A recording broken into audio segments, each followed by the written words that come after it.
Today I'm going to take you through 3 variations of a staggered stance hip hinge exercise. These exercises predominantly focus on developing glute and hamstring strength in the hip hinge movement pattern. The hamstrings specifically play a really important role in how it rotates the pelvis and de-accelerates. The hip hinge motion, so this particular movement, as you can see, is very similar, or a very similar pattern and activations of the key muscles in rotating the pelvis, especially into impact. So that ability to rotate and de-accelerate to be able to then extend up and out. So having good strength through the glute and hamstrings, through the hip hinge pattern, can play a large role in developing your golf swing. Variation 1, the simplest version, and would say more of a beginner version, is with a resistance band. So start with the resistance band flat on the floor. You're going to stand with one foot in the center of the band towards the heel. We bring the back foot a couple of feet behind, no longer, doesn't need to be a long stride. We're grabbing the band and we're going to stand as tall as possible. It's really important. See how we've got the posture, almost the lat set, the chest out. And then we're going to slowly hinge through the front hip. The front knee keeps a tiny bit of flex, but it doesn't stay dead straight and it doesn't squat.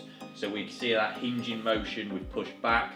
If you're quite tight in the hamstring, you might feel a bit of tension in the back of that leg. Don't worry about that too much. And then you're going to explosively drive it up, locking the hips out. That feeling of that vertical force production, which we're trying to create through that hamstring and glute. Bit of control down.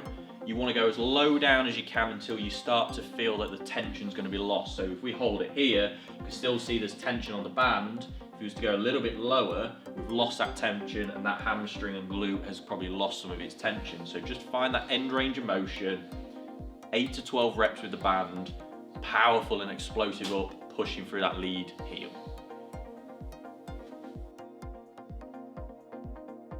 Okay, so next variation, we're just going to use a dumbbell in each hand. Exact same setup, nice and tall, get the head through the ceiling.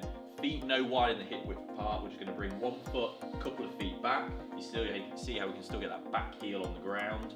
You can even go up onto your tiptoe a little bit, but you don't need to. Same motion, we're going to hinge it down, getting that lead hip as far back as possible. Same feeling, tension through the front leg. And the key is keeping those dumbbells tight to the body, so don't let them get too far out in front. Keeping those lats set in the back, so head and chest out, keeping the lats set, don't let the back round, and then that real powerful vertical force from the bottom, pushing through that heel, hips locked out, and repeat. Moving into the final progression and the most advanced, this exercise utilizes the hex bar from the ground, okay? So we're not starting from a stud position. The other exercises, if you've mastered them, you should naturally be able to do this technically to a really good level. So we stand center of the hex bar, making sure the ankle bones are in the center. We're just going to bring that one foot back. And then as we go to grab the bar, we want to create that same hinging motion until we can touch the bar. You can see how that hip's back, that front hamstring's loaded. Because we're now moving a weight from a static position, before we lift, we just want to set those lats into an engaged set. So we're almost kind of like pushing that chest out. Now from here, we're going to create the feeling of pushing out the ground with that lead foot and standing as tall as can, locking the hips, and then returning that hex bar into the exact same position and repeat. Naturally, we'll do a few lower reps with this because we want to increase the weight. We want to go quite high, so maximum of 6 reps.